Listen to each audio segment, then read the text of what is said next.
Minggu malam kegaduhan terjadi di tradisional Mardika Kota Ambon, Maluku.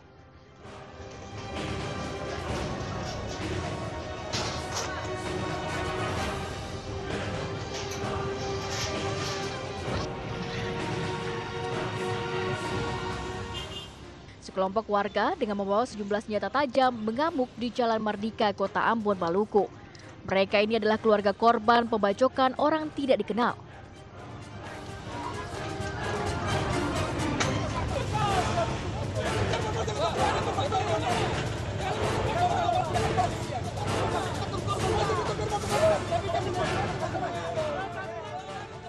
Tidak hanya mencari pelaku, keluarga korban juga mengacak-ngacak lapak pedagang.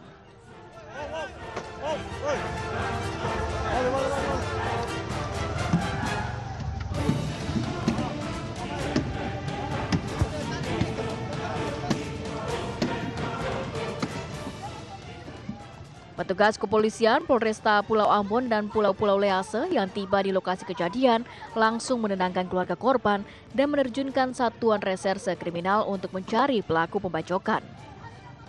Sebelumnya dikabarkan seorang pria mengalami luka akibat senjata tajam di pasar tradisional Mardika. Korban dibacok oleh orang tak dikenal.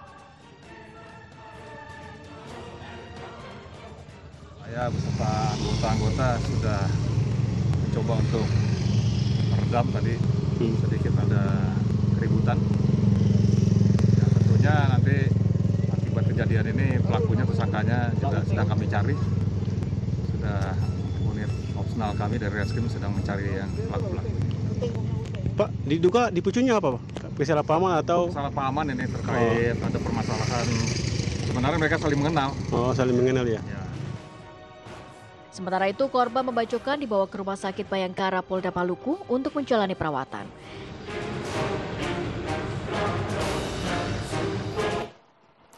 Assalamualaikum pemirsa, bagaimana kabar Anda pagi ini? Semoga sehat dan selalu bahagia.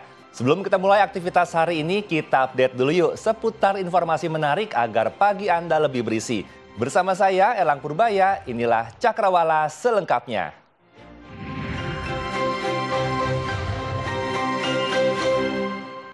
Gunung Lewotobi laki-laki di Flores Timur, Nusa Tenggara Timur meletus dan memuntahkan lahar panas ke rumah warga. Akibatnya sejumlah desa luluh lantak akibat peristiwa ini.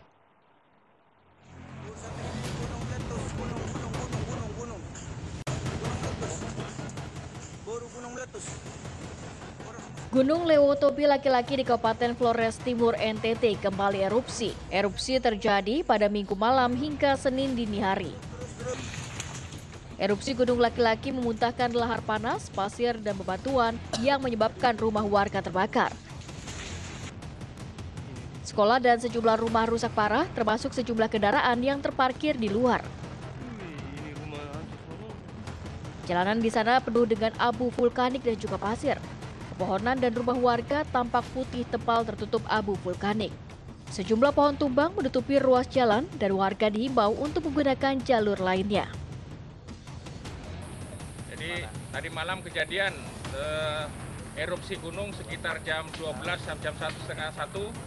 Nah, dampaknya untuk jalan saya himbau kepada masyarakat, baik masyarakat Kota Flores, Kabupaten Flores Timur maupun masyarakat Kabupaten Maumere, Ende, dan daerah Flores, apabila perjalanan akan menuju ke Kabupaten Flores Timur atau di Larantuka, maupun dari Larantuka yang mau menuju ke Maumere maupun ke Ende, agar mengevaluasi perjalanan, ya, karena jalan di Hokeng Jaya ini di lokasi erupsi gunung, jalan banyak pohon tumbang, ya, banyak lumpur-lumpur erupsi yang mengakibatkan jalanan rusak. Jadi mohon apabila ada kepentingan ditunda dulu, ada kepentingan mau ke Maumere, baik dari Maumere mau ke Larantuka, ditunda dulu untuk sementara. Apabila memaksakan mungkin bisa lewat jalur Pantura, lewat jalur utara, ya. Sementara itu, penanggulangan bencana daerah berhasil mengevakuasi 10 korban meninggal dunia, sementara puluhan lainnya masih dalam proses pencarian. Hai, Bapak siapa? Gunung Lewotobi laki-laki yang kini berstatus awas ini mampu melontarkan batu api sejauh 6 km dari puncak gunung. Warga yang panik saat kejadian langsung menyelamatkan diri ke desa teraman. Panas terik cuaca Indramayu, Jawa Barat mulai menyambar ke pemilihan bupati. 2 calon bupati berseteru dan menjadi viral karena membuat warganet geram. Ajang Pilkada serentak tahun ini memunculkan banyak kisah viral menarik. Tak luput ajang pemilihan Bupati Indramayu, Jawa Barat. Jumat pekan lalu terlihat sekelompok warga berhenti di bahu jalan menantikan rombongan kampanye calon Bupati Indramayu. Tak lama melintas konvoi calon Bupati petahana Nina Agustina. Nina merasa diadang warga, walau dari video yang viral ini tak terlihat ada warga yang ke tengah jalan layaknya massa yang hendak menghentikan konvoi kendaraan. Bagian yang membuat video ini viral adalah saat Nina berteriak soal ayahnya. Kamu ada dari mana? Saya anaknya dari Bastian. Saya dari ibu pertama yang pertama. Kenapa kamu menjaga saya kayak gini? Bukan menjaga. Semuanya tadi kalian semuanya dua-dua begini. Percekcokan lalu terjadi antara Nina bersama rombongannya dengan pendukung calon Bupati nomor urut 2 Indramayu Luki Hakim. Warga tak terima dituduh mengadang mobil rombongan Nina karena merasa tak ada pengadangan. Mereka hanya meneriakan dukungan pada cabuk nomor 2.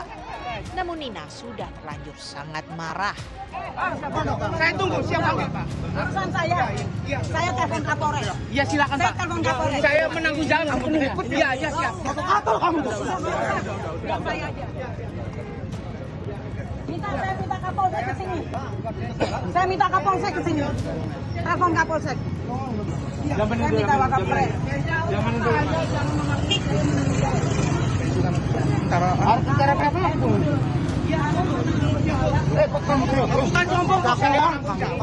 Kalau merasakan saya salah, saya salahkan Bu, nggak apa-apa. Sekarang saya lewat baik-baik. Ini lewat tanahnya siapa ini? Iya, tanah ibu. Hah? Tanah ibu yang kalau merasa saya salah. Kalau Anda merasa susah sama saya sebagai bupati, bukan saya yang tanggung jawab. Siap Bu, siap Bu. Saya merasa Anda warga saya ya. Iya, siap. Pak Wakapolres, saya telepon Kapolres di sini nggak ada. Saya dicegat sama orangnya Luki Hakim. Bukan dicegat Bu. Apa? Saya orang hebat. Selebrasi saya. Orang hebat kamu tuh. Nina lalu memberikan keterangan mengenai insiden di Desa Tegal Taman, Kecamatan Sukra. Ia merasa ada provokasi untuk menjatuhkannya oleh pendukung lawan politik di pemilihan bupati ini, yaitu Luki Hakim. Ini saya tidak tahu kenapa begitu sentimennya sama saya, ya kan? Kalau urusan pribadi tolong 02 tim sesnya biarkan Luki yang bicara langsung dengan saya, itu aja. Karena saya sudah menawarkan berapa kali untuk dia duduk bareng dengan saya pada saat interpelasi. Ayo bagaimana tupoksi dari bupati dan wakil bupati sudah jelas. Luki, please jangan kamu memprovokasi masyarakat Indramayu. Selesaikan dirimu sendiri, itu aja. Namun video keributan di Sukra tersebut terlanjur viral. Warganet dari berbagai wilayah pun menanggapinya dengan tanggapan miring terhadap Nina. Hingga saat ini pun tak jelas apa yang membuat rombongan Nina Agustina berhenti, karena jika dilihat dari video, tak terlihat satupun orang yang mencegat rombongan kampanye Nina. Setelah video Nina Agustina diduga dicegat massa pendukung Luki Hakim, calon Bupati Indramayu nomor urut 2 Luki Hakim menyebut tidak ada penghadangan dari massa pendukungnya dan terjadi kesalahpahaman. Luki Hakim pun mengunggah klarifikasi berikut ini di akun Instagramnya. Kenapa saya ikut campur di sini? Karena nama saya disebut lebih dari 3 kali oleh Bupati Nina Agustina. Urusan saya dengan Luki Hakim. Ini orang-orangnya Luki Hakim ya. Saya dicegat sama orangnya Luki Hakim. Bukan dicegat Bu. Apa? Bahkan sore itu saya ditelepon. Tapi karena saya lagi sibuk ketemu sama masyarakat, lagi bercengkrama, bermesra-mesraan sama masyarakat, jadi saya nggak sempat ngangkat. Maaf Bu Nina. Nah, ini katanya ada orangnya Luki Hakim mencegat rombongannya Bupati. Menurut saya itu nggak mungkin, karena rombongan Bupati itu dikawal oleh polisi, patwal polisi, di mobil depan itu patwal polisi. Jadi nggak mungkin dicegat sama warga. Dan ada videonya, nih videonya.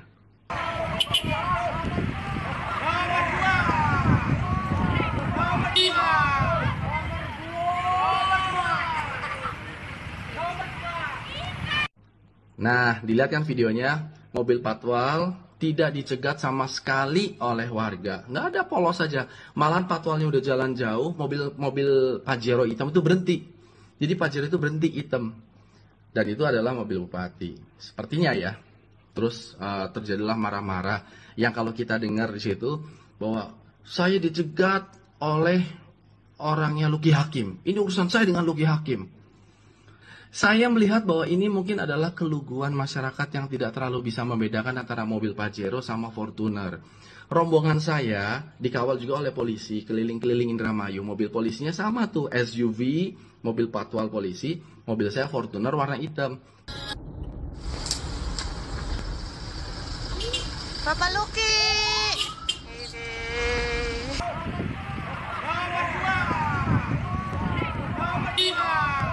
Nah, mobilnya Bu Nina itu dikawal polisi pakai SUV juga, mobilnya Pajero warna hitam. Belakangnya ada Avanza, ada yang sama Avanza putih. Dia juga mungkin Avanza atau Xenia, jadi sama-sama mobil putih. Jadi mobil polisi, mobil hitam, mobil putih. Nah, karena kita keliling-keliling bersamaan, jadi banyak masyarakat yang berpikir itu mungkin mobil saya. Jadi begini, Luki Hakim nomor 2. Nah, ternyata itu salah mobil. Itu adalah mobilnya bupati yang nomornya nomor 3 begini. Nah, terus bupatinya berhenti marah-marah tuh. Tadi kan dia bilang tuh katanya, ngapain kamu tangannya begini-begini? Yang pertama, kenapa kamu menjegat saya? Bukan menjegat, siapa yang menjegat? Enggak ada. Semuanya tadi semuanya dua-dua begini ngapain? Bukannya itu, saya terangkan. Ngapain? Saya jalan baik-baik, mereka angkat 2. Saya jalan baik-baik, mereka angkat 2. Saya akan. Terus masyarakatnya dimarah-marahin, dibentak-bentak.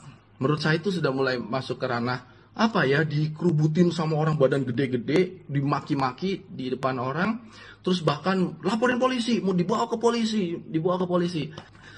Ini menurut saya hanya perlu kesabaran saja, yang sabar berhadapan dengan masyarakat, karena masyarakat ya lugu dan tidak tahu apa-apa. Jadi ya saya harus menanggapi ini karena nama saya disangkut-sangkutin di sini. Terima kasih. Assalamualaikum warahmatullahi wabarakatuh. 3 calon gubernur Jakarta bertemu dengan warga dan relawan untuk menyampaikan visi misinya. Ritual Kamil belusukan ke Pasar Tanah Abang, sedangkan Dharma Pongrekun bertemu relawan di Kalideres. Sementara itu, Pramono Anung mendatangi kantor PGI di Rawamangun.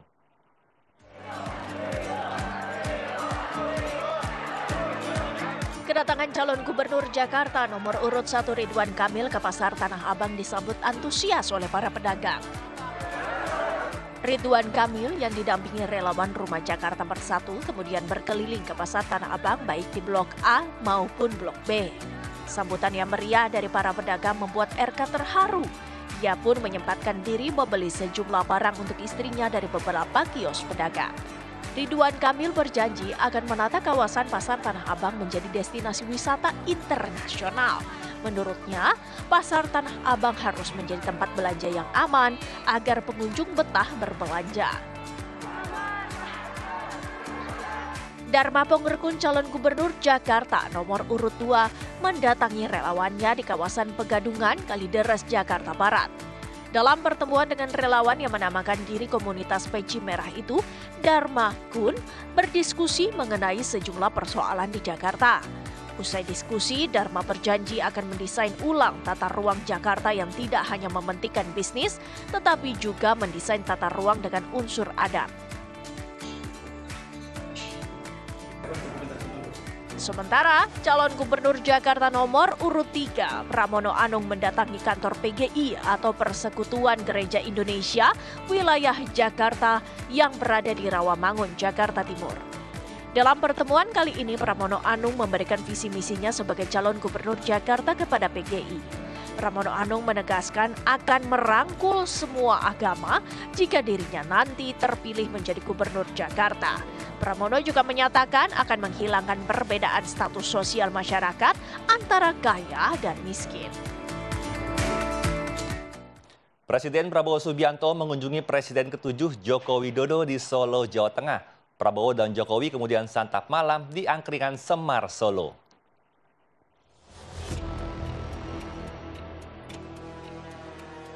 Presiden Prabowo Subianto mengunjungi kediaman Presiden ke-7 Joko Widodo di Solo, Jawa Tengah pada hari Minggu. Prabowo mampir untuk bertemu Jokowi setelah kunjungan kerja Presiden ke Merauke, Papua Selatan. Prabowo disambut hangat oleh Jokowi dan Ibu Iriana. Jokowi, Prabowo, dan Iriana berbincang sejenak di dalam rumah. Setelahnya, Prabowo dan Jokowi beranjak ke angkringan untuk makan malam. Kemana? Saya nggak tahu jalan di Solo. Di tempat makan angkringan, Prabowo dan Jokowi bicara empat mata. Prabowo dan Jokowi menyantap menu angkringan khas Solo seperti tempe mendoan dan minuman hangat. Usai santap malam, Prabowo dan Jokowi menyapa awak media dan masyarakat.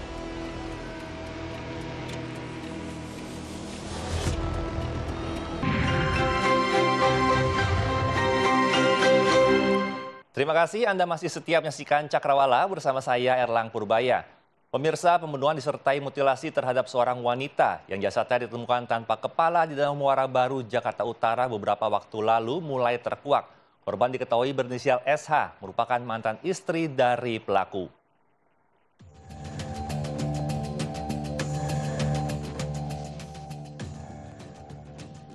Rekaman CCTV memperlihatkan pelaku berinisial FF sedang mendorong jasad korban yang dibungkus karung dengan sebuah gerobak usai menghabisi dan memutilasi korban di kediamannya di kawasan Penjaringan, Jakarta Utara. Tak bisa membawa jasad korban sendirian, pelaku pun meminta bantuan rekannya dengan alasan sedang membawa ikan tuna. Melalui rekaman CCTV tersebut, kurang dari 24 jam, pelaku berhasil diringkus di kediamannya. Di hadapan penyidik Subdit Jatanras Direktorat Reserse Kriminal Umum Polda Metro Jaya, pelaku berinisial FF ini mengaku dirinya nekat menghabisi nyawa korban lantaran sakit hati dengan perkataan korban yang menghina orang tua dan juga istri pelaku. Tak terima dengan hal itu, pelaku pun langsung mencekik korban hingga korban tak berdaya dan memutilasi korban dengan sebilah pisau. Yang mengejutkan, pelaku juga mengaku bahwa ia dan korban pada tahun 2022 pernah melakukan nikah siri. Korban ngerendahin istri saya, ibu saya. Ngerendahin? Emang ngerendahinnya apa? Kata-kata yang diucapin sama korban tuh apa? Korban ngucapin istri saya pelacur, orang tua saya pelacur. Seperti itu. Terus selain kata-kata itu, apalagi yang dikatakan oleh korban? Saya emosi, saya cekek aja. Menurut penyidik Unit 2 Subdit Jatanras Polda Metro Jaya, agar tidak dicurigai warga sekitar, pelaku membungkus jasad korban dengan karung yang menyerupai bungkusan ikan. Karena pekerjaan pelaku sehari-hari merupakan pedagang ikan di Pasar Ikan Muara Baru, Jakarta Utara. Saat ini penyidik Subdit Jatanras Polda Metro Jaya memiliki waktu 60 hari untuk melakukan pemberkasan hingga kasus ini disidangkan di pengadilan. Penyidik menyangkakan pelaku dengan pasal pembunuhan 340 tentang pembunuhan berencana dan subsidiar pasal 338 tentang pembunuhan dengan ancaman maksimal hukuman mati. Suasana duka menyelimuti proses pemakaman penyanyi lawas Dina Mariana di TPU Tanah Kusir, Kebayoran Lama, Jakarta Selatan pada Senin siang kemarin. Sejumlah artis lawas tampak hadir mengiring almarhumah ke tempat peristirahatan terakhirnya.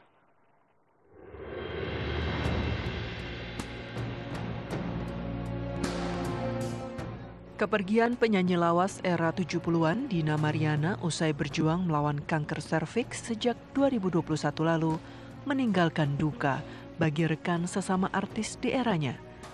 Pemakaman almarhumah yang dilakukan di TPU Tanah Kusir, Kebayoran Lama, Jakarta Selatan pun dipenuhi banyak artis lawas. Pemakaman pun berjalan haru karena jasad almarhumah dimakamkan bersama makam sang ibu Hapsah Suratinoyo Heffelman.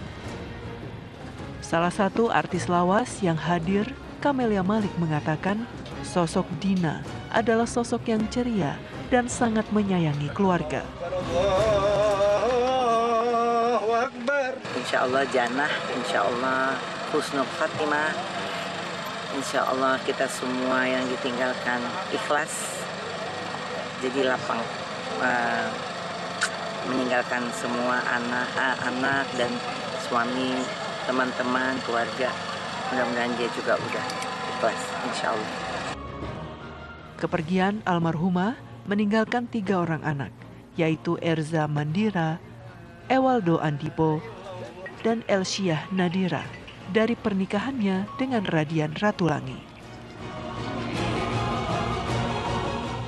Warga desa di Kabupaten Majalengka, Jawa Barat digegerkan dengan munculnya aroma yang sangat menyengat berupa bau bangkai pada waktu sore hingga menjelang maghrib.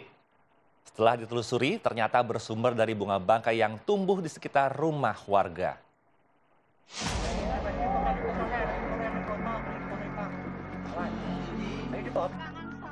Inilah bunga bangkai dengan nama ilmiahnya Amorophallus titadum dengan diameter 60 cm dan tinggi sekitar 50 cm yang menggegerkan warga Desa Patuanan, Kecamatan Lewi Munding, Kabupaten Majalengka. Penemuan langka ini sontak menarik perhatian warga sekitar dan menjadi perbincangan hangat. Bunga bangkai yang dikenal dengan aroma khasnya yang menyengat ini pun ditemukan pertama kali oleh warga setempat sedang membuang sampah. Keberadaan bunga bangkai ini merupakan fenomena alam dan tumbuh di pinggir rumah warga. Meski sudah 1 minggu lamanya, masih berada dalam kondisi mekar dan kini menjadi pusat perhatian warga. Salah satu warga mengaku awalnya bunga bangkai ini dikira jamur yang sedang tumbuh. Namun ada sedikit bau kurang sedap tercium ketika mendekati bunga tersebut. Bau yang tak sedap pun semakin menguat setelah ditelusuri ternyata bersumber dari bunga yang tumbuh bekar. Kok ini bunga apa? Bapak itu bunga apa tuh? Tambah besar. Ya udah biarin gitu. Posisi kembang ini udah berapa hari? Ya ada 1 minggu mah, tapi diam-diam aja dulu. Kok bisa mekar, geger? Udah mekar itu. Dari salah satu orang tua murid, ada yang memberikan informasi bahwa di lingkungan Desa Patuanan ini ada bunga yang sangat langka. Sebenarnya tidak tahu kami itu bunga apa. Nah, kami sengaja ajak anak-anak untuk melihat langsung ke tempat lokasi. Ternyata oh iya ada bunga, katanya itu bunga bangkai gitu. Nah itu sangat langka sekali ya. Meski memiliki aroma yang tak sedap, bunga bangkai ini masih menjadi tontonan warga. Bunga bangkai menjadi tontonan unik sebab bunga tersebut memiliki ukuran besar jika dibandingkan dengan bunga hias pada umumnya.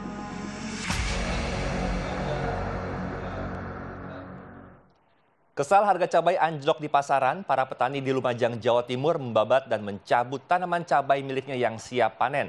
Pada panen kali ini, harga jual cabai mencapai titik terendah, yaitu Rp3.000 per kilogramnya.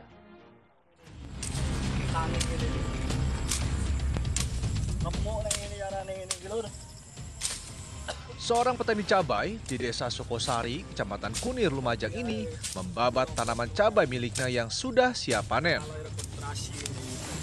Dengan penuh kekesalan, petani tersebut terus membabati dan mencabuti tanaman cabai rawit miliknya karena harganya anjlok dan mencapai titik terendah, yakni hanya Rp3.000 per kilogram.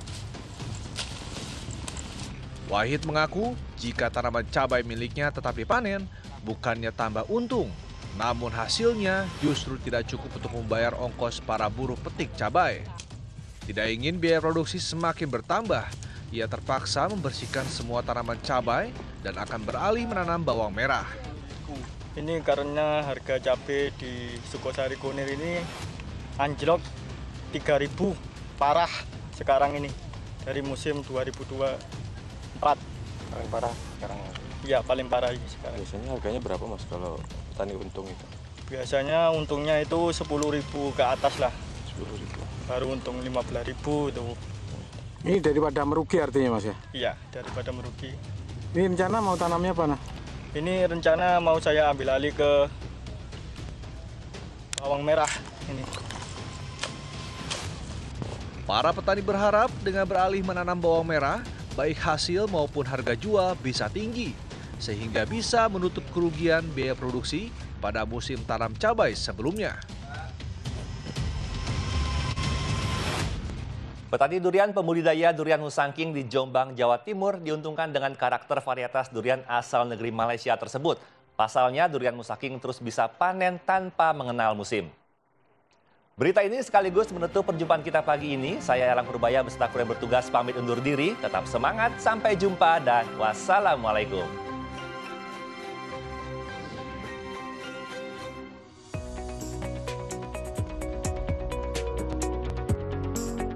Durian Musangking kini telah dibudidayakan sejumlah petani di Kecamatan Wonosalam, Jombang, Jawa Timur. Daerah dataran tinggi ini memang menjadi sentra durian berbagai varietas, baik lokal maupun varietas unggulan. Musir Abdillah adalah salah satu petani durian di Desa Wonosalam, Kecamatan Wonosalam, Jombang, Jawa Timur yang kini memiliki 600 pohon durian Musangking dengan 150 pohon yang telah produksi. Durian Musangking yang dikembangkan terus menjadi target pemesanan penggemar durian dari berbagai daerah. Untuk menjadikan durian terus berbuah, diperlukan perawatan maksimal. Selain pohon harus bersih dari gulma, pemupukan, dan penyiraman secara berkala, juga pewiwilan. Pewiwilan merupakan seleksi dan pengurangan bunga hingga buah muda. Jenis Musangking yang paling digemari, paling banyak penggemarnya. Istimewanya apa, buah? Istimewanya ini dari rasa. Warnanya yang kuning pekat, rasanya lengket, manis, pahit, gurih, creamy, semua ada. Kondisi cuaca seperti sekarang gimana, Mas? Produktivitasnya? Untuk durian sangat terpengaruh sama cuaca. Jadi kalau tidak ada panas, dia sulit untuk berbuah, sulit keluar bunganya. Tapi kalau terlalu banyak panas, maka rontoklah bunganya juga. Jadi harus imbang. Musir mengatakan meskipun durian Musangking terus berbuah, namun hasil panen tahun ini turun akibat kemarau cukup panjang. Biasanya dari 150 pohon yang telah produksi, hasil panennya mencapai 5 ton total per tahun. Namun kini berkurang sekitar 25%. Meskipun hasil panen turun, namun harga durian Musangking tetap Rp300.000 per kilogram. Rata-rata setiap buah memiliki berat 1,8 kilogram. Sehingga harga satu buah durian Musangking berkisar Rp450 hingga Rp500.000.